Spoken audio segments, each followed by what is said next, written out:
Good afternoon, everyone. So today's topic of discussion is pre-primary and elementary education, অৰ্থাৎ প্ৰাক-প্ৰাথমিক আৰু প্ৰাথমিক শিক্ষা ব্যৱস্থা। আমি ইমানখিনি গোটেইখিনি গুৰুত্বপূৰ্ণভাৱে তাৰ সকলোৰে বাবে শিক্ষাৰ ব্যৱস্থা, লক্ষ্য, শিক্ষাৰ নীতি বা NEP বিভিন্ন উদ্দেশ্য, তাৰ লগত অংগনবাড়ী বিভিন্ন ধৰণৰ বিদ্যালয় শিক্ষকৰ আমি গোটেইখিনি যিমানখিনি উদ্যোগ আছে বা যিমানখিনি তাৰ লগত পৰামৰ্শ আছে গোটেইখিনি আলোচনা কৰিছোঁ বা ICT বেছ কেনেকৈ প্ৰাক-প্ৰাথমিক শিক্ষা ব্যৱস্থাত কেনেকৈ এটা সুযোগ হিচাপে আমি ব্যৱহাৰ কৰিব পাৰোঁ বা ভাৰতবৰ্ষত প্ৰাক-প্ৰাথমিক শিক্ষা ব্যৱস্থা ব্যক্তিগতভাৱে বিদ্যালয়ৰভাৱে কেনেকুৱা ধৰণৰ কেন্দ্ৰৰ জৰিয়তে প্ৰদান কৰা হয় আমি এইখিনি ডিছকাছ কৰিছিলোঁ বা আমি কেৰেক্টাৰিষ্টিক্স অৰ্থাৎ প্ৰাক-প্ৰাথমিক শিক্ষা ব্যৱস্থাৰ যিমানখিনি আমাৰ বৈশিষ্ট্য সেইখিনিও আমি আলোচনা কৰিছোঁ। সৰ্বাধিক বিকাশৰ ওপৰত আলোচনা কৰিছোঁ আৰু তাৰ লগতে তেওঁলোকৰ সৰ্বাধিক বিকাশত সহায় কৰা হয় আৰু এই সুবিধাৰ লগতে অভিভাৱক আৰু অন্যান্য যত্নও লোৱা হয়। তাৰ লগতে আমি যেতিয়া প্ৰাথমিক শিক্ষাৰ আমাৰ ব্যৱস্থাৰ ওপৰত আমি আলোচনা কৰোঁ তেতিয়া আমি সদায় কওঁ কি 6 পৰা 11 বছৰ আৰু উচ্চ প্ৰাথমিক 11 পৰা 14 বছৰ বয়সৰ গোটেই সামৰি লোৱা হয়। আশা কৰা হয় যে তেওঁলোকৰ আমি যিমানখিনি আধাৰ দক্ষতা যেনে সৰলতা, সংখ্যা, যুক্তি আৰু সামাজিক দক্ষতাৰ পঢ়িবলৈ আৰু লিখিবলৈ সামৰ্থ্য প্ৰাপ্ত কৰিব লগা হয়। সাহস, কৌতূহল আৰু বিভিন্ন ধৰণৰ বুজাবুজিও আমি সৃষ্টি কৰিবলগীয়া হয়। তাৰ লগতে আমি যেতিয়া স্বাধীনতাৰ পিছৰ পৰাই আমি চাওঁ যে 6 পৰা 14 বছৰ বয়সৰ শিশুসকলক আমি সদায় বিনামূল্য আৰু বাধ্যতামূলক শিক্ষা প্ৰদান কৰাৰ লক্ষ্য প্ৰাপ্ত কৰিবলৈ চেষ্টা কৰি আহিছোঁ আৰু তাৰ লগতে বিনামূল্য আৰু বাধ্যতামূলক শিক্ষাৰ অধিকাৰ আইন যেনে 2009 ৰূপায়ণ এক আইনী পৰিকাঠামো প্ৰদান কৰিছে। তাৰ লগত আমি 14 বছৰ বয়সৰ সকলো শিশুক আমি প্ৰাথমিক শিক্ষাৰ আমি বিনামূল্য আৰু বাধ্যতামূলকভাৱে নামভৰ্তি আমি উপস্থিতি আৰু সম্পূৰ্ণ কৰাৰ অধিকাৰো প্ৰদান কৰি আহিছোঁ আৰু তাৰ লগতে সকলোৰে বাবে সমান সুযোগৰ ব্যৱস্থাৰ জৰিয়তে আমি গণতন্ত্ৰৰ সামাজিক গাঁথনি শক্তিশালী কৰাত আমি সদায় সেই ক্ষেত্ৰত আমি ইউনিভাৰ্চেল এলিমেণ্টাৰী এডুকেশ্যনৰ আমাৰ যিমানখিনি ভূমিকা আমাৰ তাৰ লগত আমি আমাৰ স্বাধীনতাৰ পিছৰ পৰাই আমি গ্ৰহণ কৰা হৈছে। শিক্ষাৰ বাৰ্ষিক স্থিতি প্ৰতিবেদন কৰা হৈছে 2012 অনুসৰি 6 পৰা 14 বছৰ বয়সৰ সকলো গ্ৰাম্য আৰু শিশুৰ বিদ্যালয়ৰ নামভৰ্তি কৰা হৈছিলে। তাৰ লগতে চতুৰ্থ আমাৰ যিমানখিনি বাৰ্ষিক জৰীপত আমাৰ 96%কেও অধিক নামভৰ্তিৰ প্ৰতিবেদন কৰিছোঁ আমি। তাৰ লগতে আমি দেখিবলৈ পাওঁ যে আমাৰ যিমানখিনি এয়া আছে কি যে আমি যেতিয়া আমি কওঁ কি যে আমাৰ ভাৰতত কমেও 2007 আমাৰ যিমানখিনি 7 চনৰ পৰা 2014 চনৰ আমাৰ লগে কি হৈছিল কি যে গোটেইখিনি শিক্ষাৰ্থীসকলৰ বাবে আমি গড় নামভৰ্তিৰ পথত আমি কি কৰিছিলোঁ 95% বজাই ৰাখিছোঁ আৰু তাৰ লগতে ইয়াৰ আমি ফল হিচাপে বিদ্যালয়ত নামভৰ্তি নকৰা 6 পৰা 14 বছৰ বয়সৰ শিক্ষাৰ্থীৰ লগত আমি আমাৰ গোটেইখিনি সংখ্যা 2018 শিক্ষাবৰ্ষত যেনেকৈ আমাৰ SSR খন 2018-2008 2.8%লৈ হ্ৰাস পাইছে। আমাৰ তাৰ লগতেই কথাই আমাৰ দেখুৱাইছে যে ডাটাবেছৰ পৰা আমি গম পাইছোঁ যে বিদ্যালয় শিক্ষাৰ ক্ষেত্ৰত আমাৰ যিমানখিনি বছৰ ধৰি গুৰুত্বপূৰ্ণ উন্নতি হৈছে কিন্তু এইটোও দেখা গৈছে যে অন্যান্য বিষয়ৰ লগতে প্ৰাথমিক শিক্ষাৰ পৰাও আমি বাদ পৰাটো ভাৰতীয় শিক্ষা ব্যৱস্থাৰ আগত এক কঠিন সমস্যা হয় আৰু তাৰ লগতেই পাওঁ যে বিশ্ববিদ্যালয় শিক্ষা আয়োগ অৰ্থাৎ মাধ্যমিক শিক্ষা আয়োগ অৰ্থাৎ কোঠাৰী আয়োগ আদি বিভিন্ন আয়োগেও বিদ্যালয় শিক্ষাৰ আমি গুণগত উন্নতিৰ ওপৰত আমি গুৰুত্বভাৱে আৰোপ কৰি আহিছে। তেওঁলোকে কৈছিল যে আমাৰ যিমানখিনি দেশৰ বিকাশ ঠিক আছে দেশৰ বিকাশৰ লগত আমাৰ বিদ্যালয় পৰ্যায়ত আমি গুণগত শিক্ষাৰ ওপৰত নিৰ্ভৰ কৰে বুলি কৈছে। তাৰ লগতে প্ৰাথমিক শিক্ষাৰ 1960 চনত স্থাপন কৰা হৈছিল। ৰাষ্ট্ৰীয় শিক্ষানীতি 1968 চনত যে প্ৰথমবাৰৰ বাবে ভাৰতত নাগৰিকসকলৰ মানদণ্ডৰ শিক্ষা প্ৰদান কৰাৰ বাবে শিক্ষাৰ ওপৰত আমি GDPৰ 6% পৰামৰ্শ দিছিলে আৰু আমি তাৰ লগত লক্ষ্যৰ দিশতো আমি গুৰুত্বপূৰ্ণ প্ৰচেষ্টা কৰা হৈছিল বুলি কৈছে। ঠিক তেনেকৈ ৰাষ্ট্ৰীয় শিক্ষানীতিয়ে 14 বছৰৰ বয়স হ'লে সকলো শিক্ষাৰ্থীৰ বাবে বিনামূল্য নিৰ্দেশৰ ওপৰতো গুৰুত্ব আৰোপ কৰিছিলে আৰু প্ৰাথমিক শিক্ষা সাধাৰণ প্ৰকৃতিতো হ'ব লাগে বুলি নিৰ্দিষ্ট নহয়। ঠিক তেনেকৈ ৰাষ্ট্ৰীয় শিক্ষা নীতিয়ে 6 পৰা 14 বছৰ বয়সৰ শিশুৰ বাবে সাৰ্বজনীন প্ৰৱেশিকাৰ আৰু নামভৰ্তিৰ লগতে আমি শিক্ষাৰ মানদণ্ড ধৰি ৰখা উন্নত কৰাৰ ওপৰত গুৰুত্ব আৰোপ কৰিছিলে। এতিয়া NP 1986ত গুৰুত্ব আৰোপ কৰিছিল যে প্ৰাথমিক শিক্ষা শিশুৰ আমি সদায় কেন্দ্ৰীভূত আৰু তাৰ লগত আমি কাৰ্যকলাপৰ ওপৰত আধাৰিত হ'ব লাগে। মানে আমি যিটো চাইল্ড চেণ্টাৰ্ডনেছ কওঁ, এতিয়া আমি চাইল্ড চেণ্টাৰ্ডনেছ বা শিশু কেন্দ্ৰিক বা এতিয়া আমি ব্যৱহাৰ কৰোঁ, মানে আমি কি কওঁ, শিশু কেন্দ্ৰিক বুলি কোৱা গৈছে হয়নে? কেন্দ্ৰীভূত শিশু কেন্দ্ৰীভূত মানে কি কৈছে যে আমি একচুৱেলি নিডছ ঠিক আছে, ইণ্টাৰেষ্ট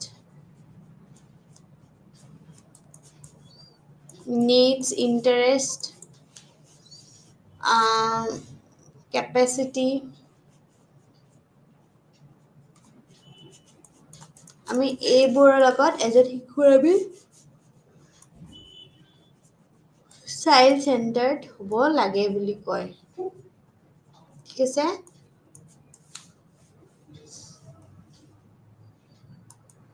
চাইল্ড চেণ্টাৰ্ড হ'ব লাগে। ঠিক তেনেকেই আমাৰ যিমানখিনি আমাৰ কাৰ্যসূচী আছে, কাৰ্যসূচী অফ একশ্যন আছে, অৰ্থাৎ plane of action,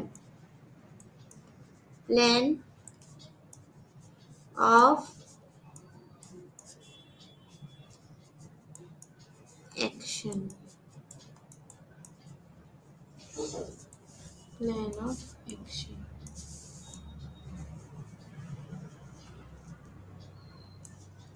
plane of action আছে, ঠিক আছে।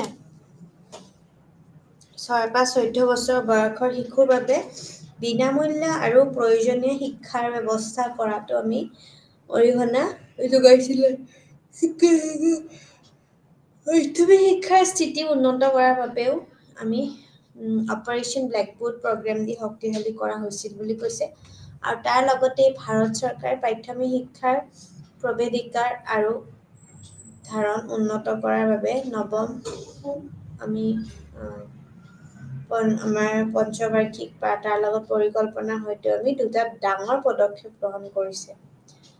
তাৰ উপৰিও সকলোবোৰ প্ৰচেষ্টা প্ৰাথমিক শিক্ষাত নামভৰ্তি আৰু ধাৰণ উন্নত কৰি আহিছে। তেনেকেই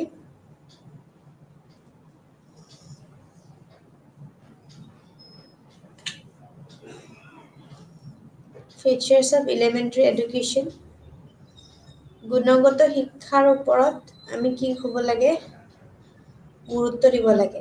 তাৰ লগত আমি UEE যেনেকৈ পাঠ্যভূমিক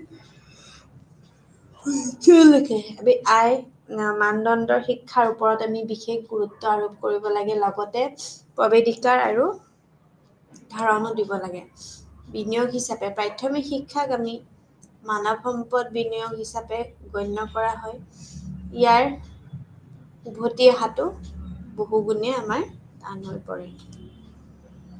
সাৰ্বজনীন প্ৰৱেশিকাৰ আৰু নামভৰ্তিৰ দিশত অগ্ৰগতি, ভাৰত চৰকাৰে প্ৰৱেশিকাৰ প্ৰদানৰ বাবে বিভিন্ন ক্ষেত্ৰত বিদ্যালয়ৰ সংখ্যা বৃদ্ধি কৰি আহিছে। 2015 বা 16 বৰ্ষৰ তথ্য অনুসৰি 8 বা আমাৰ 40 বা 545খন প্ৰাথমিক আৰু 4,29,624খন উচ্চ প্ৰাথমিক বিদ্যালয় আছে, যিয়ে আমাৰ UEE অৰ্থাৎ ইউনিভাৰ্চেল এলিমেণ্টাৰী এডুকেশ্যনৰ লক্ষ্য প্ৰাপ্ত কৰাত সহায় কৰি আহিছে। আৰু এই প্ৰাথমিক শিক্ষাত আমি কওঁ যে আমাৰ যিমানখিনি আছে তাৰ লগত আমি আমাৰ যিমানখিনি জনজাতি বা আমাৰ সংখ্যালঘু বা আমাৰ সম্প্ৰদায়ৰ লগত আমাৰ যিমানখিনি আমাৰ আছে সেইখিনিৰ লগতে আমি নিৰ্দিষ্ট কিছুমান আমাৰ জনজাতি বা শিশু আৰু বিশেষ প্ৰয়োজনীয়তা থকাও শিশুৰ বাবে আমি প্ৰাথমিক শিশুৰ আমি নামভৰ্তি যথেষ্ট বৃদ্ধি পোৱা বুলি দেখিব পাৰিছোঁ। এতিয়া আনহাতে সাৰ্বজনীন ধাৰণাৰ দিশত অগ্ৰগতি অৰ্থাৎ ধাৰণা হৈছে তাৰ লগত এক মুখ্য উদ্দেশ্য বিদ্যালয় পৰ্যায়ৰ পদক্ষেপ দেখুৱাইছে যে 2009 পৰা 10 বৰ্ষৰ পৰা প্ৰাথমিক শিক্ষাত ড্ৰপআউট হাৰ ক্ৰমান্বয়ে হ্ৰাস পাই আহিছে। মৌলিক মানৱ অধিকাৰ অৰ্থাৎ বিভিন্ন আন্তৰ্জাতিক সন্মিলন নীতি আৰু নথিপত্ৰও আমাক কি কৰিছে আমাৰ স্বীকাৰ কৰিছে যে বিনামূল্য শিক্ষাৰ অধিকাৰ আমি সকলোৰে বাবে আছে। ঠিক আছে, আমি এনেকুৱা নহয় যে এনে সন্মিলন সদায় আমি ভাৰতত বিনামূল্যৰ বাধ্যতামূলক শিক্ষা ব্যৱস্থাই কৰিব লাগিব বুলি কয়। আৰু তাৰ লগতে আমি কওঁ যে আমাৰ যিমানখিনি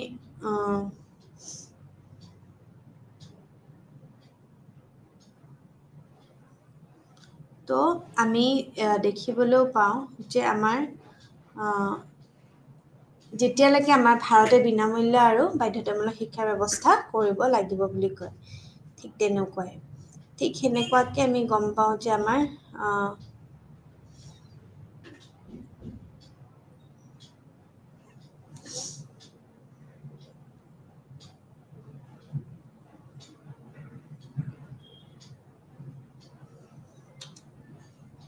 মধ্য ভোজনৰ কথা কৈছিলোঁ মই। এতিয়া MDM আঁচনি হৈছে চৰকাৰী বিদ্যালয়বোৰত প্ৰাথমিক লগত যায় আৰু তাৰ লগতে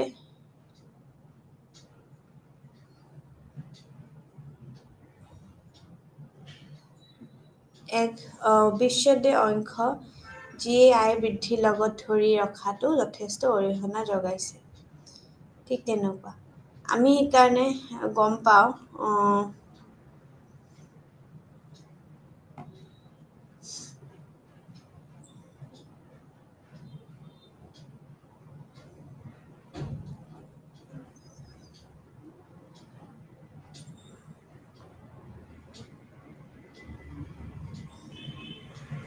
এতিয়া SSA হিচাপত আমি কেনেকৈ কওঁ যে ভাৰতত মুখ্য কাৰ্যসূচী হিচাপে ৰূপায়ণ কৰা হৈছে আৰু তাৰ লগতে আমি দেখোঁ যে আমাৰ যিমানখিনি আমাৰ ভাৰতত আমাৰ এয়া আছে সেইখিনি আমি আমাৰ ইয়াৰ সামগ্ৰিক লক্ষ্যবোৰৰ ভিতৰত হৈছে সাৰ্বজনীন প্ৰৱেশিকাৰ আৰু তাৰ লগতেই আমি ধৰি ৰখা হৈছে শিক্ষাৰ ক্ষেত্ৰত লিংগ আৰু সামাজিক শ্ৰেণীৰ ব্যৱধান দূৰ কৰা আৰু শিশুৰ শিক্ষাৰ আমি স্তৰ বৃদ্ধি কৰা বুলি কৈছে।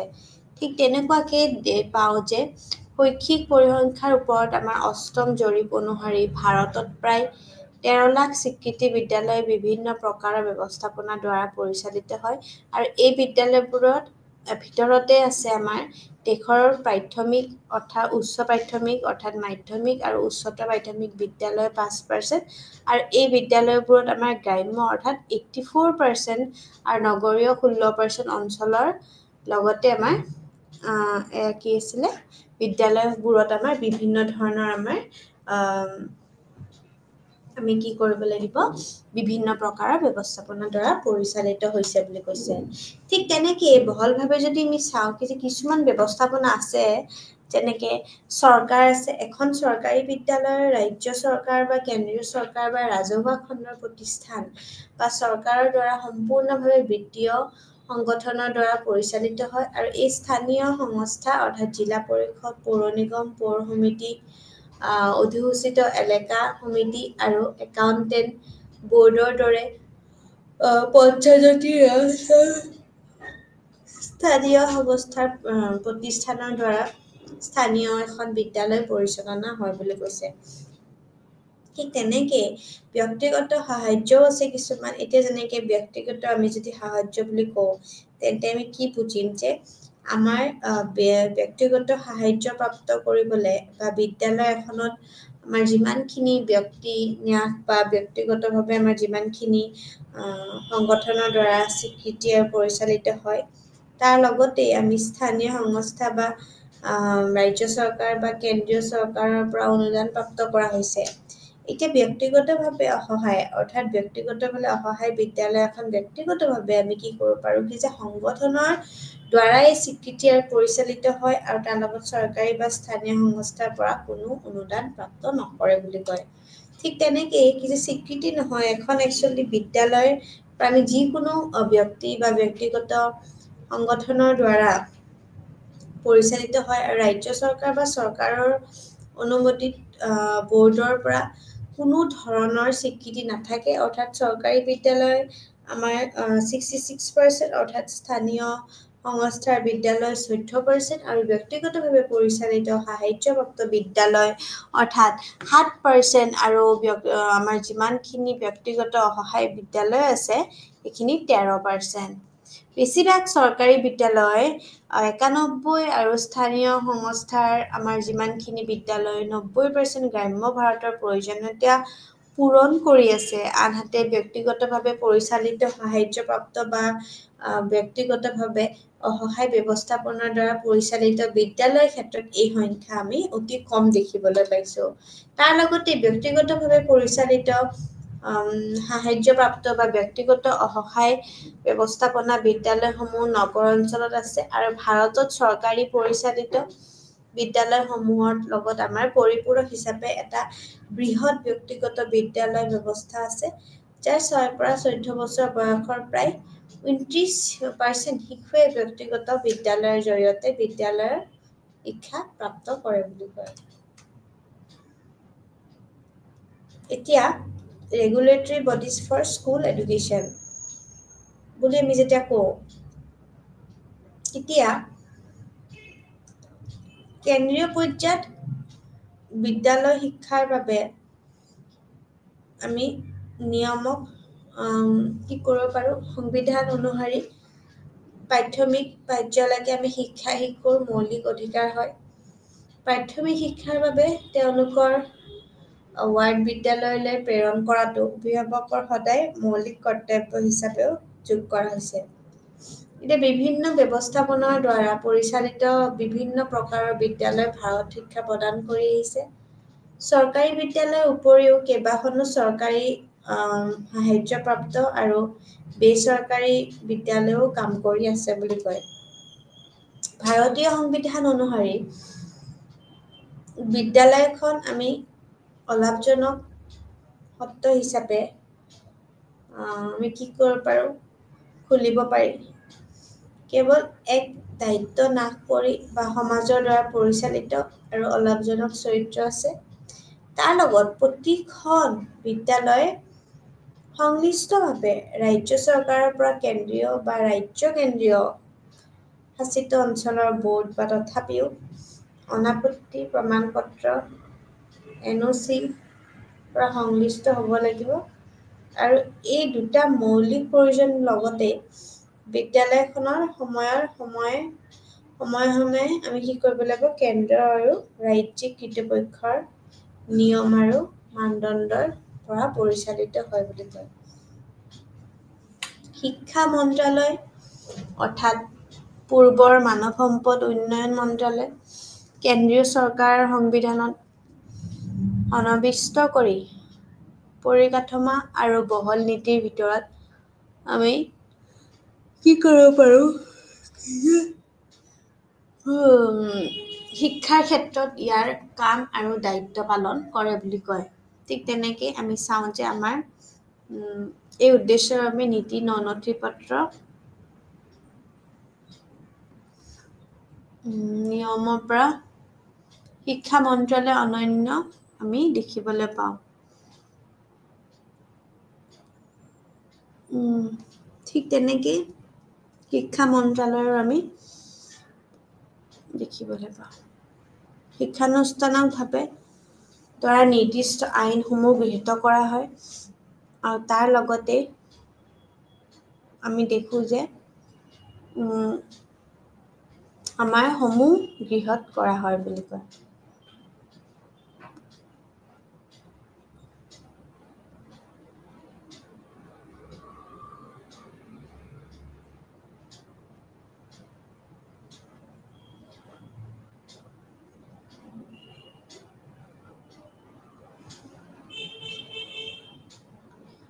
মানৱ সম্পদ উন্নয়ন মন্ত্ৰালয় অৰ্থাৎ ministry of human resource and development.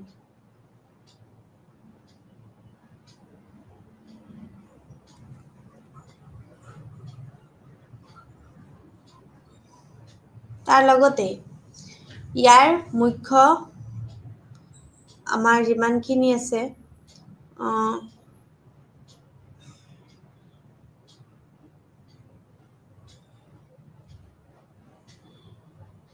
তাৰ লগত ভাৰতৰ পাঠ্যপুথিত আমাৰ যিমানখিনি আছে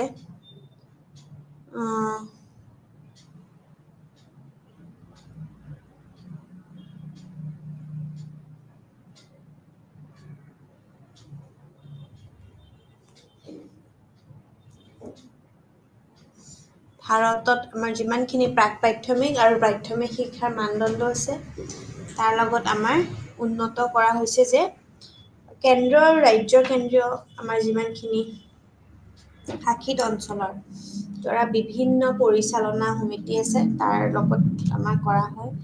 আৰু প্ৰাথমিক পৰ্যায়তো আমি সৰ্বশিক্ষা অভিযান আৰু মধ্য ভোজন কাৰ্যসূচী বা আমাৰ মাধ্যমিক পৰ্যায়তো সেই মডেল স্কুল আমাৰ স্থাপন কৰা হৈছে। ঠিক তেনেকেই ৰাষ্ট্ৰীয় শৈক্ষিক গৱেষণা আৰু পৰীক্ষণ আমাৰ যিমানখিনি পৰিষদ আছে সেইখিনি আমি ৰাষ্ট্ৰীয় শৈক্ষিক গৱেষণা আৰু প্ৰশিক্ষণৰ পৰিষদ আমাৰ আছে। ত' ঠিক 1961 চনত আমি আমি কি কৰোঁ সংগঠন হিচাপে প্ৰতিষ্ঠা কৰা হৈছিল যাৰ কাৰ্যসূচী আছিলে শিক্ষাৰ এক আমি উহমেতীয়া প্ৰণালী ৰচনা আৰু সমৰ্থন কৰা। ঠিক তেনেকে চৰিত্ৰত ৰাষ্ট্ৰীয় যি এক আমাৰ সময়তে সমগ্ৰ দেশৰ হিচাপে আমি কি কৰিছিলোঁ বিবিধ সাংস্কৃতিৰ প্ৰকাশ পাইছিলোঁ। তাৰ লগতে সহায় আৰু উৎসাহ আমি তাতে দেখিবলৈ পাইছিলোঁ। ঠিক NCERT যে কেন্দ্ৰীয় আৰু ৰাজ্যৰ চৰকাৰৰ বিদ্যালয় তাৰ লগত যিমানখিনি শিক্ষাৰ আমাৰ গুণগত উন্নতৰ বাবে নীতি আৰু কাৰ্যসূচীৰ ওপৰত সহায় আৰু পৰামৰ্শ দিয়ে। ঠিক তেনেকেই NCERTৰ মুখ্য উদ্দেশ্যবোৰৰ ভিতৰত আছে গৱেষণা বিকাশ, প্ৰশিক্ষণ, সম্প্ৰচাৰণ, প্ৰকাশন আৰু বিদ্যালয় শিক্ষা সম্পৰ্কীয় প্ৰসাৰ কাৰ্যকলাপ। NCERT যে আজমেৰ, ক'ত আছে ভূপাল, ভুৱনেশ্বৰ আৰু মাইচুৰ এই চাৰিটা আৰু পাঁচটো যে শ্বিলঙত স্থাপন কৰা হৈছে। এতিয়া ৰাষ্ট্ৰীয় শৈক্ষিক পৰিকল্পনা আৰু প্ৰশাসন প্ৰতিষ্ঠান অৰ্থাৎ NIEPE national institute of educational planning NIEPA বুলি যাক কয়।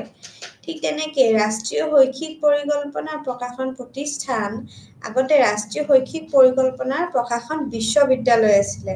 ঠিক আছে হিচাপে নামকৰণ হৈছিলে যিবোৰে শৈক্ষিক পৰিকল্পনা আৰু প্ৰশাসনৰ সেৱাত নিয়োজিত থাকে। এতিয়া প্ৰতিষ্ঠান আৰু কৰ্মচাৰীসকলক আমি ক্ষমতা নিৰ্মাণ বা গৱেষণাৰ লগত পেছাদাৰী আমি যিমানখিনি সমৰ্থন সেৱাৰে আমি সদায় সৈতে সম্পৰ্কিত হওঁ বুলি কয়। ঠিক তেনেকেই NIEPA লগত অধীনত কাম NIEPA আমি 8টা বিভাগ আছে। এতিয়া শৈক্ষিক পৰিকল্পনা বিভাগ, শৈক্ষিক প্ৰকাশন বিভাগ, শৈক্ষিক বৃত্তি বিভাগ, শৈক্ষিক নীতি বিভাগ, তাৰ লগত আমাৰ ডিপাৰ্টমেণ্টেল স্কুল আৰু অনুষ্ঠান শিক্ষা আৰু উচ্চ পেছাদাৰী শিক্ষাৰ বিভাগ, তাৰ লগতে শৈক্ষিক ব্যৱস্থাপনা তথা প্ৰণালী বিভাগ, শিক্ষাৰ প্ৰশিক্ষণ আৰু ক্ষমতা নিৰ্মাণ বিভাগ। ৰাষ্ট্ৰীয় শিক্ষক শিক্ষা পৰিষদ এতিয়া এক বিধিবদ্ধতা সংস্থা হিচাপে প্ৰতিষ্ঠা কৰা হৈছিলে 1993 চনৰ ৰাষ্ট্ৰীয় শিক্ষা পৰিষদৰ আইন নম্বৰ আইন নম্বৰ 73 আৰ্টিকেল নম্বৰ পৰা। এতিয়া NCERTৰ মুখ্য লক্ষ্য হৈছে যে সমগ্ৰ দেশত আমি শিক্ষা ব্যৱস্থা অৰ্থাৎ টিচাৰ এডুকেশ্যনৰ যোনটো আমাৰ ব্যৱস্থা আছে সেই ব্যৱস্থাটো পৰিকল্পিত আৰু আমি সমন্বয়ভাৱে বিকাশপ্ৰাপ্ত কৰাটো আৰু তাৰ লগত এই শিক্ষা অৰ্থাৎ টিচাৰ এডুকেশ্যনৰ লগত আমি ব্যৱস্থাতে আমি নিয়ম আৰু মানদণ্ড নিয়ন্ত্ৰণ আৰু সঠিক আমি তত্ত্বাৱধানৰ বাবে আমি দায়বদ্ধ হওঁ।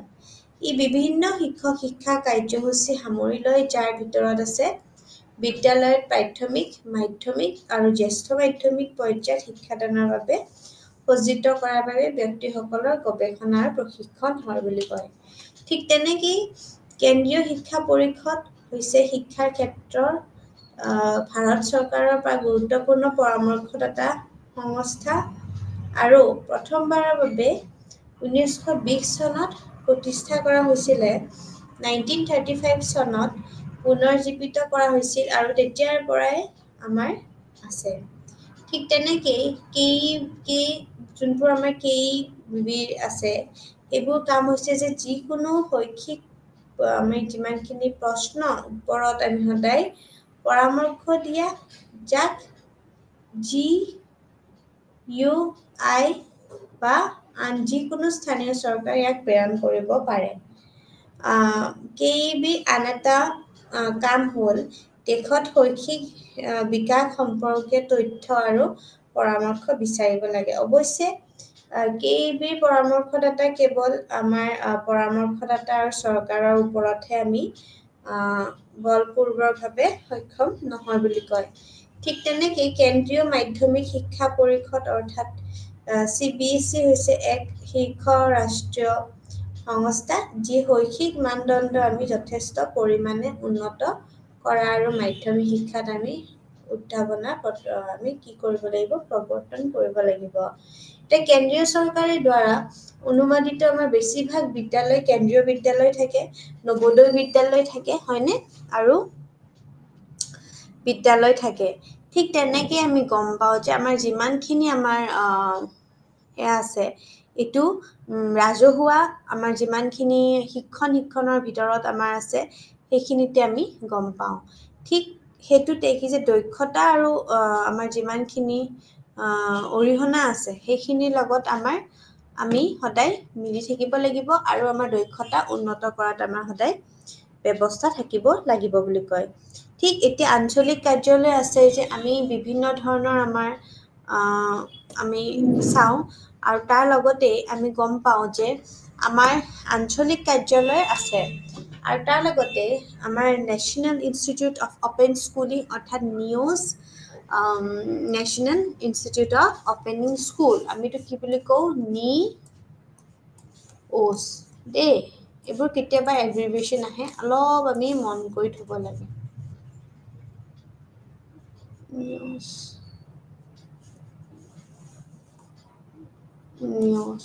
NIOSৰ কাম কি কাম NIOSৰ? অলৰেডি এইটো এটা ৰিভিজন ক্লাছ হয় দেই। চ' ৰিভিজন ক্লাছত মই নিবিচাৰোঁ যে মই ইমান বাৰ একে বস্তুকে মই বুজাই থাকিম। অলৰেডি আমি এই বস্তুবোৰ পাইছোঁ, জাষ্ট আপোনালোকক মনত কৰাই দিবলৈহে আমি এনেকৈ একেখিনিকে কৈ আছোঁ। চ' NIOS কি আছিলে? যে national institute of open schooling. Okay, চ' ভাৰত চৰকাৰৰ দ্বাৰা এই সংস্থা হিচাপে প্ৰতিষ্ঠা কৰিছিলে ৰাষ্ট্ৰীয় মুক্ত বিদ্যালয় অপেন স্কুলিং। মুক্ত মানে অপেন হয়নে নহয়? তো NOS সেইকাৰণে কৈছিলে আগতে আছিলে NOS। NOSৰ মুখ্য উদ্দেশ্য আছিলে মুক্ত শিক্ষণ প্ৰণালী, তাৰ লগতে দূৰত্ব শিক্ষাৰ জৰিয়তে আমি সমাজৰ সুবিধাবঞ্চিত শ্ৰেণীক আমি শিক্ষা প্ৰদান কৰা। ইয়াতে কিন্তু মাজতে কি দি দিছে আমাৰ অবজেক্টিভ তো আমি যেটো পৰীক্ষাত কেতিয়াবা কি হয় উদ্দেশ্যবাণী আহে আমাৰ ওপেন স্কুলিং অৰ্থাৎ মুক্ত বিদ্যালয় আমাৰ কি উদ্দেশ্য হয় objective what is the objective behind this so প্ৰথমটো হৈছে কি যে মুক্ত হয়নে নহয় মুক্ত শিক্ষণ প্ৰণালী আৰু মুক্ত শিক্ষণ প্ৰণালী প্ৰথমটো সেকেন্ডটো দূৰত্ব শিক্ষাৰ জৰিয়তে সমাজৰ সুবিধা বঞ্চিত শ্ৰেণীক আমি শিক্ষা প্ৰদান কৰা বুজি পাইছা so হেতু বুজাইছে এতিয়া 2002 চনত আমি MHRD আছে নাই নেশনাল ওপেন স্কুলৰ so আমি হে ওপেন স্কুলৰ আমি এটো সাম ঠিক আছে so 2002 চনত আমি MHRD চেনেল ওপেন স্কুলৰ আছিলে আৰু তাৰ লগতে আমি পাওঁ যে আমাৰ কিমানখিনি আমাৰ আছিলে ওকে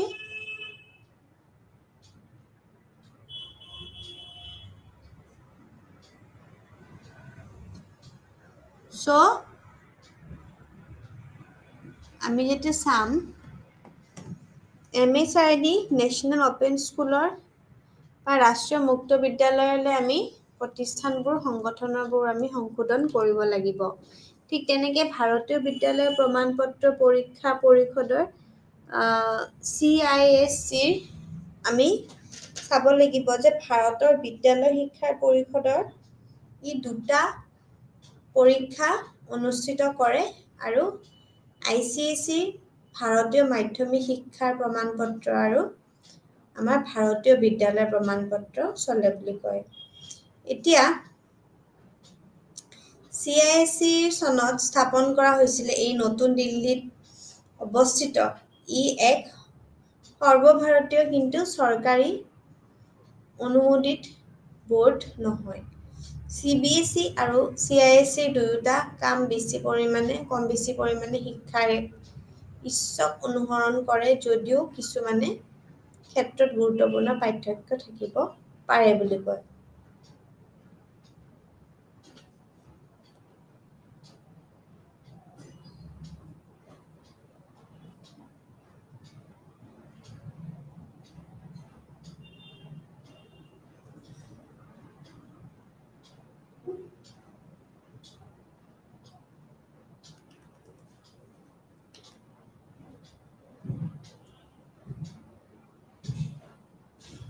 এটা সাধাৰণ বিশ্বাস হল যে CISE পাঠ্যক্ৰম আমি অলপ কঠিন হয় তাৰ লগত ব্যক্তিগত প্ৰাৰ্থী গ্ৰহণ নকৰে আৰু তেওঁলোকে কেৱল CISE হৈতে সংযুক্ত হয় বিদ্যালয়ৰ জৰিয়তেহে আহিব লাগে বুলি কয় পৰীক্ষাৰ মাধ্যম হৈছে ইংৰাজী ভাৰতীয় ভাষাৰ কাকতৰ বাহিৰেও আৰু তাৰ লগত আমি দেখিবলৈ পাওঁ যে CBSE আৰু CISEৰ উপৰিও ভাৰতত সকলো ৰাজ্যৰ উচ্চ বিদ্যালয় শিক্ষাৰ বাবে নিজা ৰাজ্যিক বোৰ্ড আছে বুলি আমি দেখিবলৈ পাওঁ ভাৰতীয় মাধ্যমিক শিক্ষাৰ প্ৰমাণপত্ৰ আৰু ভাৰতীয় বিদ্যালয়ৰ প্ৰমাণপত্ৰ মাধ্যমিক শিক্ষাৰ ভাৰতীয় প্ৰমাণপত্ৰ CISE পৰীক্ষাৰ হৈতে আমি দশম শ্ৰেণীৰ বাবে ভাৰতীয় বিদ্যালয়ৰ প্ৰমাণপত্ৰ অৰ্থাৎ পৰীক্ষা আমি যিমানখিনি দেখিবলৈ পাওঁ তাৰ লগত আমি ইণ্ডিয়ান স্কুল আমি সাৰ্টিফিকেটৰ লগত আমি দ্বাদশ শ্ৰেণীৰ বাবে ভাৰতীয় বিদ্যালয় আমি প্ৰমাণপত্ৰ পৰীক্ষা পৰিষদৰ দ্বাৰা আমি পৰিচালিত এক পৰীক্ষা এক ইংৰাজী মাধ্যমৰ জৰিয়তে আমি দেখিবলৈ পাওঁ বুলি কয় তো সেই অনুসৰি আমি যেতিয়া আমি বিদ্যালয়ৰ আমি শিক্ষাৰ গাঁথনি আৰু ব্যৱস্থাপনা সাধাৰণ পাঠ্যক্ৰম শিক্ষাৰ পৰীক্ষা প্ৰদান কৰাৰ বাবে আমি প্ৰস্তুত কৰা হৈছিল ঠিক তেনেকৈ আমাৰ সুইজাৰলেণ্ড জেনেভাত আমি অৱস্থিত আমাৰ এই বস্তুখিনি আমাৰ আছিলে আৰু তাৰ লগত আমি আমাৰ সংগঠনৰ দ্বাৰাই চনত প্ৰতিষ্ঠা কৰা আন্তৰ্জাতিক যিমানখিনি আমাৰ সংগঠন আছে তাৰ লগত আমি অধিক বিদ্যালয় আন্তৰ্জাতিক শিক্ষাৰ কাৰ্যসূচী আমি আগবঢ়াবলৈ লৈছিলো আৰু এই SCGN লগত ইণ্ডিয়ান আমাৰ ইউনিভাৰ্চিটিজ আৰু IBOৰ সেক্ৰেটাৰী এজন আছিলে তাৰ লগত আমাৰ জেনাৰেল দ্বাৰা অংশগ্ৰহণ কৰাও আমাৰ মনত আছে বুলি কয় ঠিক তেনেকৈ আমি গম পাওঁ যে আমাৰ যিমানখিনি আমাৰ ডিপ্ল'মা আৰু এক সংগঠিত স্বীকৃতিৰ লগত আমাৰ গ্ৰহণযোগ্য চুক্তি অনুমোদিত হয় আৰু তাৰ লগতে আমি এইখিনি বস্তু আমি গম পাওঁ ঠিক তেনেকৈ আমি গম পাওঁ যে ইয়াৰ লগত আমাৰ যিমানখিনি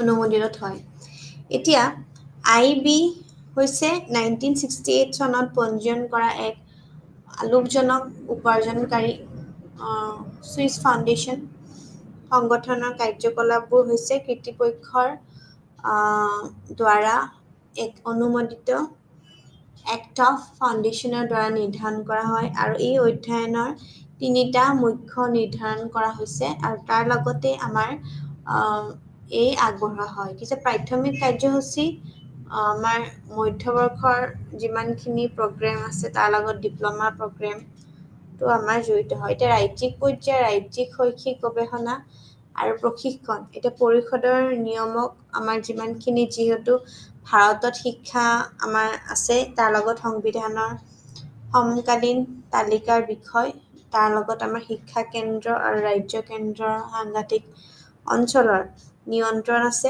আৰু তাৰ লগত আমাৰ 2জন দায়িত্বত আমাৰ আবণ্টন কৰিছে বুলি কয় এতিয়া ৰাষ্ট্ৰীয় পৰ্যায়ত শিক্ষা নিয়মক আমাৰ যিমানখিনি আছে তাৰ লগত আমাৰ সম্পৰ্কীয় কাৰ্যকলাপৰ সংবিধানতো আমাৰ কাম কৰি আহিছে বুলি কয় এতিয়া 1979 চনৰ 5 জানুৱাৰীত আমাৰ SCERT স্থাপন আৰম্ভ কৰা হৈছিলে আৰু সেই SCERTৰ দ্বাৰাই আমি কি ৰাজ্যিক শৈক্ষিক গৱেষণা যিমানখিনি আছিলে এডুকেশ্যনেল ৰিচাৰ্চ এণ্ড প্ৰশিক্ষণ অৰ্থাৎ ট্ৰেইনিং পৰিষদৰ ৰাজ্যখনৰ শিক্ষামন্ত্ৰীৰ অধ্যক্ষত আমি এখন কাৰ্যসূচী উপদেষ্টা সমিতি আছে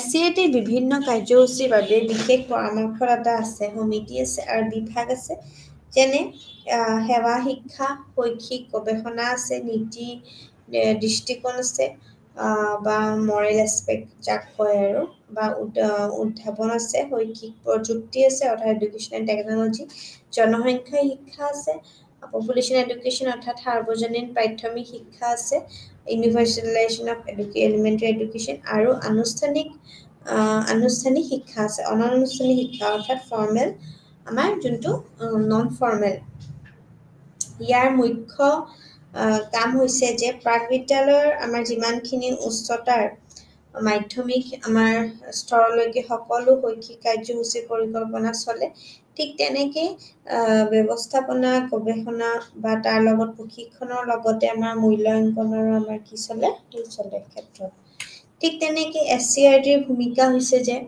কাৰ্যসূচীৰ বিদ্যালয় শিক্ষাৰ ক্ষেত্ৰত ইয়াৰ বিভিন্ন প্ৰকল্প ৰূপায়ণৰ বাবে আমি SCERT ইউনিচেফ বা আমি তাৰ লগত আমাৰ যিমানবিলাক MHRD UNESCO বিশ্ব বেংক আৰু অন্যান্য আমাৰ যিমানখিনি সংস্থাৰ সৈতে সহযোগিতা কৰিছে সেই সহযোগিতাৰ বাৰ্ষিক কৰ্ম পৰিকল্পনা প্ৰস্তুত কৰা হয় এতিয়া সংশ্লিষ্ট ৰাষ্ট্ৰীয় আৰু ৰাজ্যিক পৰ্যায়তো সকলো সংস্থাৰ পৰা আমি SCERTৰ বিভিন্ন বিভাগৰ সৈতে সমন্বয় কৰা হয়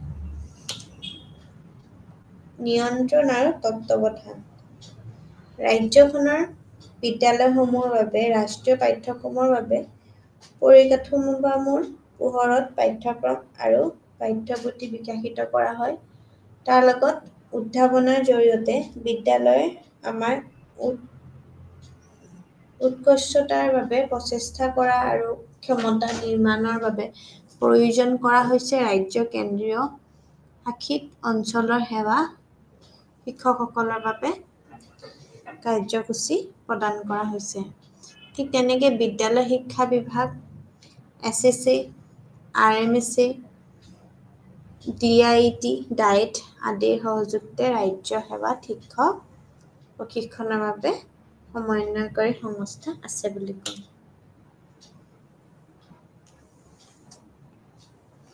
ঠিক তেনেকৈ ৰাজ্যখনত আমাৰ ওপৰত শৈক্ষিক জৰীপ কৰা হৈছে আৰু তাৰ লগতেই আমি জানো যে আমাৰ বিভিন্ন ধৰণৰ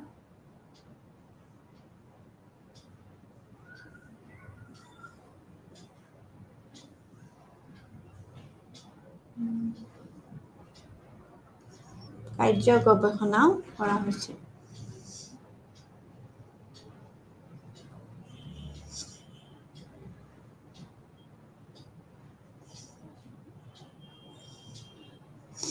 তো আমি দেখিবলৈ পাওঁ যে আমাৰ যিমানখিনি আমাৰ আছে এতিয়ালৈকে আমি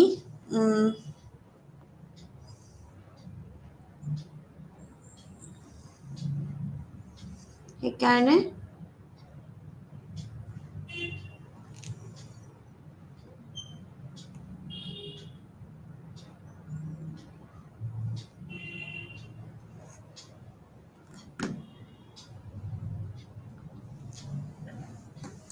কাৰ্য গৱেষণাৰ মূল্যায়ন, গৱেষণাৰ প্ৰকল্প আৰু বিদ্যালয়সমূহক বিত্তীয় সাহায্য প্ৰদান কৰা।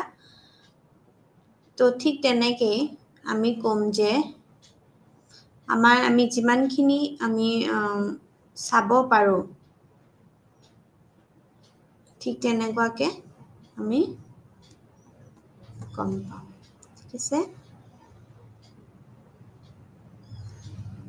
তো প্ৰাথমিক শিক্ষকৰ লগতো আমি সেইখিনি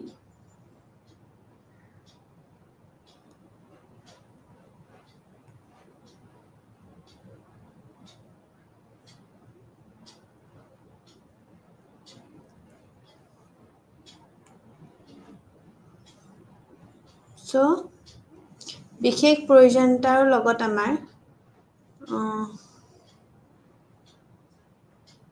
আমি তাতে গম পাওঁ বুলি কৈছে। ঠিক তেনেকুৱাই সকলো ৰাষ্ট্ৰীয় ৰাজ্যিক পৰ্যায়তো আমি এইখিনি বস্তু আমি চাব পাৰোঁ। ঠিক আছে।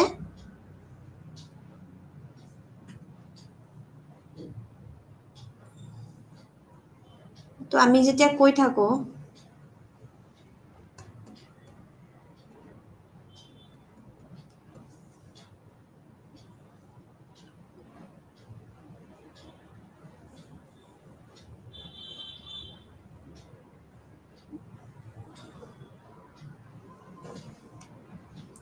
বিভিন্ন কাৰ্যসূচীৰ সমন্বয় সমাধান কৰে বুলি কয়। এতিয়া শিক্ষকে কিমান আমি আৰু শিক্ষকৰ লগত আমাৰ যিমানখিনি আছে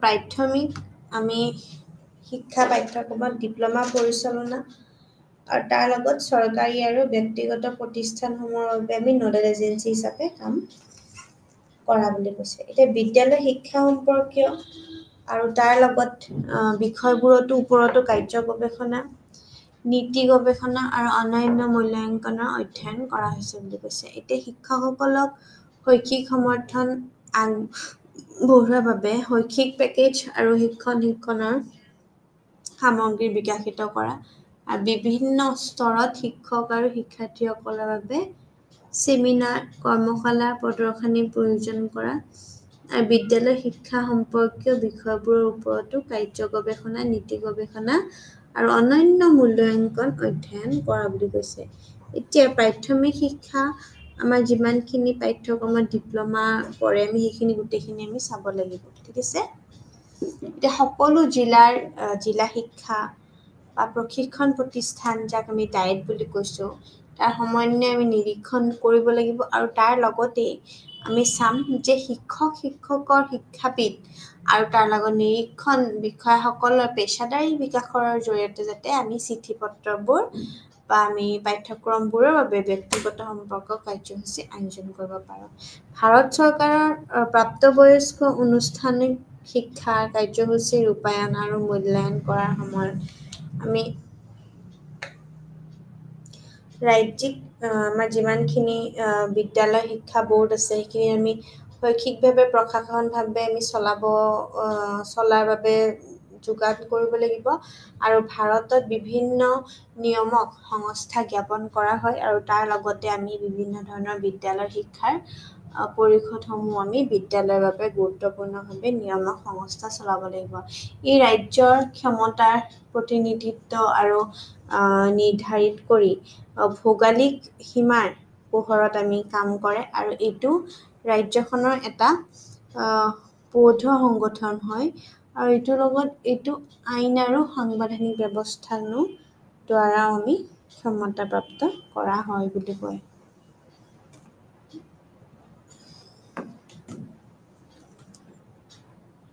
ভাৰতত বহুতো ৰাজ্যত তেওঁলোকৰ শিক্ষা পৰিষদ আছে। আমাৰ শিক্ষাৰ ব্যৱস্থাত বিভিন্ন শিক্ষা পৰিষদ আছে আৰু তেওঁলোকৰ গাঁথনি আৰু কাৰ্যকলাপত সেইবোৰভাৱে পৃথক হয়। দেশত প্ৰায় ৩৩টা বিভিন্ন শৈক্ষিক বোৰ্ড আছে, যাৰ ভিতৰত আছে কেন্দ্ৰীয় মাধ্যমিক শিক্ষা পৰিষদ আৰু ভাৰতীয় বিদ্যালয়ৰ প্ৰমাণপত্ৰ পৰীক্ষা বিষয়, যি হৈছে ICTS আৰু ISC বিভিন্ন ৰাজ্যিক শৈক্ষিক বোৰ্ডৰ বাবে আমাৰ ছাত্ৰী ম্যাদ বুলি যাক কয়।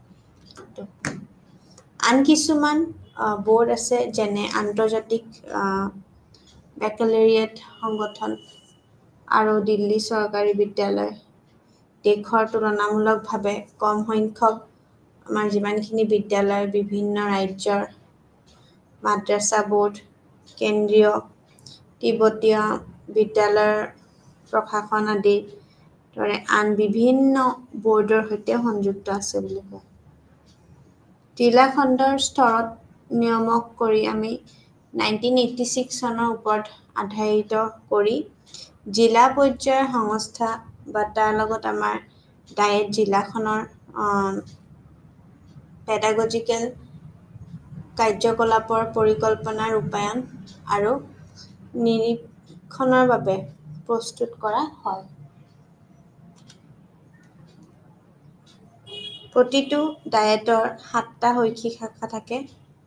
প্ৰাক সেৱা শিক্ষক শিক্ষা শাখা, কৰ্ম অভিজ্ঞতাৰ শাখা, জিলা সম্পদ গোট, সেৱা কাৰ্যসূচী, ক্ষেত্ৰত আদান প্ৰদান আৰু উদ্ভাৱনা সমন্বয় শাখা, পাঠ্যক্ৰম আৰু সামগ্ৰিকভাৱে বিকাশ আৰু মূল্যায়ন শাখা, শৈক্ষিক প্ৰযুক্তি শাখা, পৰিকল্পনা ব্যৱস্থাপনা শাখা।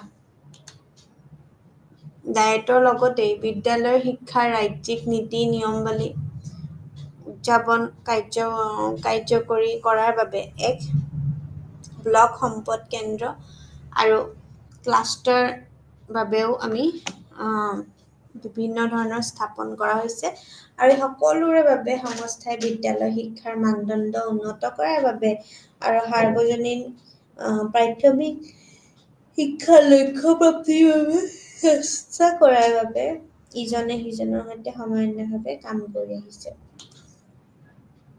স্কিমছ এণ্ড ইনষ্টিটিউশ্যনছ বিলাক কি আছিলে? অপাৰেশ্যন ব্লেকবৰ্ড আঁচনি। অপাৰেশ্যন ব্লেকবৰ্ড আঁচনিখন 1987 চনত আৰম্ভ কৰা হৈছিলে। ইয়াৰ মুখ্য উদ্দেশ্য হৈছিল অধিক শিক্ষক, শিক্ষণ সঁজুলি বা বিভিন্ন ধৰণৰ আমাৰ আন্তঃগাঁথনি ব্যৱস্থা বৃদ্ধি কৰি বিদ্যালয়বোৰত আমি উন্নতভাৱে সুবিধা প্ৰদান কৰিব লাগে। আৰু এই আঁচনিয়ে আমাৰ প্ৰাথমিক শিক্ষাৰ পৰিমাণগত আৰু গুণগত দুয়োটা উন্নত আনিব বিচাৰে বা আনিব লগাটো গুৰুত্ব। এতিয়া আঁচনিখনত কিছুমান পৰিকল্পনা কৰিছে যে দুটা আমাৰ যুক্তিসংগতভাৱে ডাঙৰ কোঠা যিবোৰ সকলো বতৰতে ব্যৱহাৰযোগ্য হয়। মানে যেনেকে ধৰক এতিয়া আমি কিবা এটা পাতিব লৈছোঁ, এতিয়া কিবা এটা পাতিবলতে কি হয় কেতিয়াবা আমাৰ স্পেচৰ প্ৰব্লেম হয় বা ল'ৰা ছোৱালীবোৰ একেলগে নাথাকে। তো তেতিয়া ল'ৰা ছোৱালীৰ হয়তো যদি বহিবলৈ ঠাই নহয়, এতিয়া কেনেকে বাৰু শুনিব? কোনোবা যদি আমি এতিয়া ৰিচোৰ্চ মানুহ এজন যদি আনো আমি দেই, কিছুমান আমি লেকচাৰ দিবলৈ, তেনেহ'লে ল'ৰা ছোৱালীয়ে যদি সেই এইটোত যদি ইউজ কৰিব নোৱাৰে বা তাত যদি ভালকে বহি লেকচাৰ খাই উপভোগ কৰিব নোৱাৰে, তেনেহ'লে কোনো ভাল কথা নহয়। সেইটো কাৰণে চব বতৰত এতিয়া এনেকুৱা হয় কি যে কেতিয়াবা বহুত বেয়া বৰষুণ দি দিয়ে কি হয় স্কুলবোৰত বাহিৰত বৰষুণত এছেম্বলি অৰ্থাৎ এছেম্বলিত এটেণ্ড কৰিব নোৱাৰে বাট আৰু অৰ্থাৎ কেতিয়াবা কি হয় খুব বেছি শীতকাল খুব বেছি আমাৰ শীতৰ লগতে খুব বেছি যেতিয়া ৰ'দ হয় তেতিয়া আমাক ইয়াতে কি কৰে অসম চৰকাৰে গৰম যোনবোৰ স্কুল থাকে সেইবোৰ টাইমিংবোৰ চেঞ্জ কৰি দিয়ে যাতে আগুৱাই আনি দিলে যাতে অকমান ৰ'দটো কম পৰে ছুটি হোৱা লাগে কাৰণ কি বহুতৰ হিট ষ্ট্ৰক হয় ইমান বেছি গৰম পৰে জুন জুলাই মাহত তো ঠিক জুন জুলাই আগষ্ট তেনেকুৱা মাহত সেইটো কাৰণে আচলতে আমাৰ কি কৰা যায় কি যে তেনেকুৱা ধৰণৰ কিছুমান কোঠাৰ ব্যৱস্থা থাকিব লাগে আৰু সেই তেনেকুৱা ধৰণৰ কোঠাৰ ব্যৱস্থা থাকিলে কি হয় যাতে আমি সেই মৰ্ণিং এছেম্বলিখিনি কৰাব পাৰো মানে ৰুমটোৰ ভিতৰত যাতে আমি প্ৰেয়াৰ্ছখিনি আমি কৰাব পাৰো ঠিক তাৰ লগত তেনেকুৱা কিছুমান বহুত ব্যৱস্থা আছে যেনেকে আমি এক্সিবিশ্যন কিছুমান পাতিব পাৰো চায়েন্স এক্সিবিশ্যন কিছুমান আমি বিভিন্ন ধৰণৰ আমি হস্তকলাত যেনেকে আমি কিছুমান ক্ৰাফ্ট এক্সিবিশ্যন পাতিব পাৰো বা কিছুমান যেনেকে গেমছটো দুই প্ৰকাৰৰ থাকে ইনডোৰ আৰু আউটডোৰ ইনডোৰ গেমছ কিছুমান কণ্ডাক্ট কৰিব পাৰো তো তেনেকুৱা ধৰণৰ কিছুমান মাল্টিপাৰ্পজ হ'ল বা কিছুমান তেনেকুৱা ধৰণৰ ডাঙৰ কোঠা কিছুমান আমাক কিন্তু খুব বেছি প্ৰয়োজন হয় ঠিক আছে এতিয়া একক শিক্ষক প্ৰাথমিক বিদ্যালয়ৰ অতিৰিক্ত শিক্ষক মানে এনেকুৱা কি যে য'ত কম শিক্ষক আছে তাত যাতে আমাৰ অতিৰিক্তভাৱে আমাৰ শিক্ষক থাকে এতিয়া প্ৰয়োজনীয় বিলাক পুতলা আৰু খেলনা সামগ্ৰীবিলাক লাগে এতিয়া যোনবোৰ কিছুমান আমাৰ কি হয় সৰু সৰু বাচ্ছা যেনেকে প্ৰি প্ৰাইমেৰী স্কুলবিলাকত কি হয় বাচ্ছাবোৰে সদায় পুতলা মানে প্লে মেথড আমিতো তাহাঁতক লেকচাৰ মেথড এনেকে যেনেকে আমি ক্লাছ কৰোঁ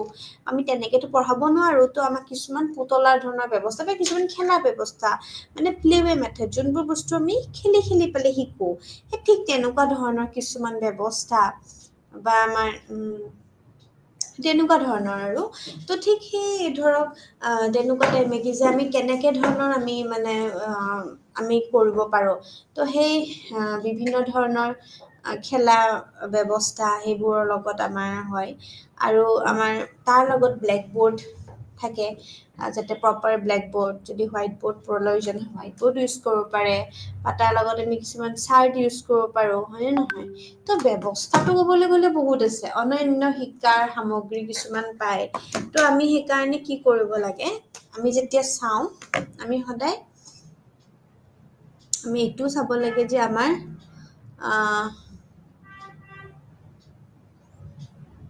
মানে আমি যাতে চাব পাৰো ঠিক আছে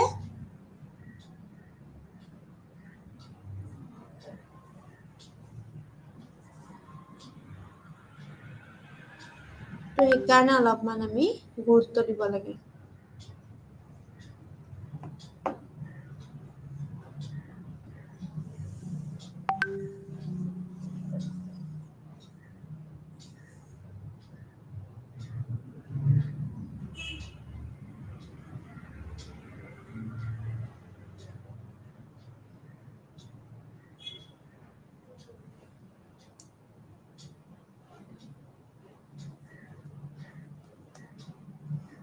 তো সেইটো কাৰণে আমি অলপমান গুৰুত্ব দিব লাগে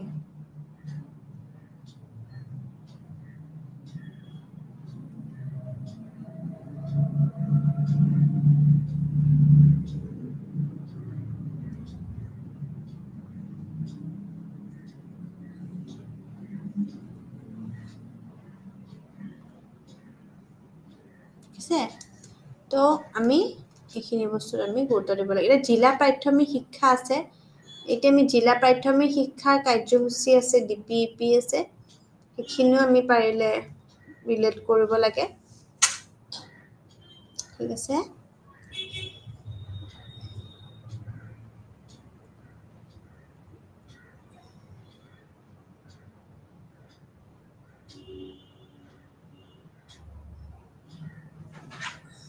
তো ঠিক তেনেকুৱা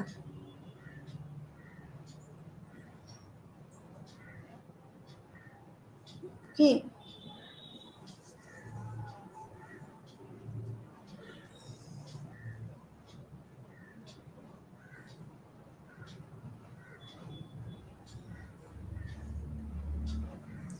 সো প্ৰাথমিক শিক্ষা ব্যৱস্থাক আমি পুনৰুজ্জীৱিত কৰিবলৈ আৰু প্ৰাথমিক শিক্ষাৰ সাৰ্বজনীন উদ্দেশ্য প্ৰাপ্ত কৰিবলৈ আমি DPP আৰম্ভ কৰা হৈছিল আৰু ইয়াৰ উদ্দেশ্য আছিল সকলো শিশুৰ বাবে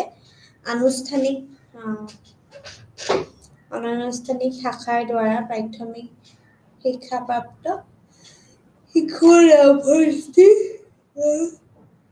ড্ৰপ আউট হাৰৰ পাৰ্থক্য হ্ৰাস কৰা।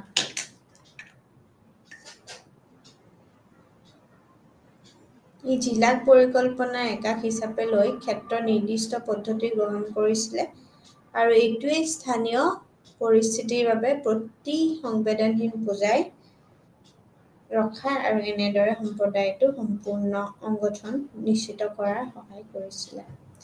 এই প্ৰাথমিক শিক্ষাৰ ক্ষেত্ৰত পৰিকল্পনা আৰু ব্যৱস্থাপনাত আৰু পেছাদাৰী সমৰ্থনৰ বাবে ৰাষ্ট্ৰীয়, ৰাজ্যিক আৰু জিলা প্ৰতিষ্ঠান আৰু সংগঠনৰ ক্ষমতা শক্তিশালী কৰিবলৈ বিচাৰে আৰু তাৰ লগতে প্ৰকল্পটোৱে নামভৰ্তি বৃদ্ধি আৰু তাৰ লগত বিভিন্ন ধৰণৰ স্তৰত হ্ৰাস কৰিবলৈ আমাৰ লেনদেন উন্নত কৰাৰ বাবেও উপৰিও আমাৰ কি কৰিছিলে যথেষ্টখিনি প্ৰভাৱ পেলাইছে। এতিয়া জিলা শিক্ষা আৰু প্ৰশিক্ষণৰ লগত আমি আমাৰ জড়িত যিমানখিনি আমাৰ আছে সেইখিনিতে আমি গম পাওঁ যে আমাৰ বিভিন্ন ধৰণৰ মানদণ্ডৰ প্ৰশিক্ষণ অনুষ্ঠান আৰু স্থাপন কৰি শিক্ষাৰ লগত শক্তিশালীকৰণ আঁচনি যেনে জিলা শিক্ষা আৰু প্ৰশিক্ষণ প্ৰতিষ্ঠান 1987ত আৰম্ভ কৰা হৈছিলে আৰু আঁচনিখন দেশৰ বিদ্যালয়ৰ শিক্ষকসকলৰ জ্ঞান আৰু দক্ষতা আৰু শিক্ষাগত দক্ষতাৰ অভিমুখীকৰণ প্ৰশিক্ষণ আৰু নিয়ন্ত্ৰণৰ বাবে উন্নীতকৰণৰ বাবে কাৰ্যকৰী প্ৰতিষ্ঠানগত শৈক্ষিক আৰু কাৰিকৰী সম্পদবিলাকো সৃষ্টি কৰাৰ প্ৰস্তাৱ দিছিলে।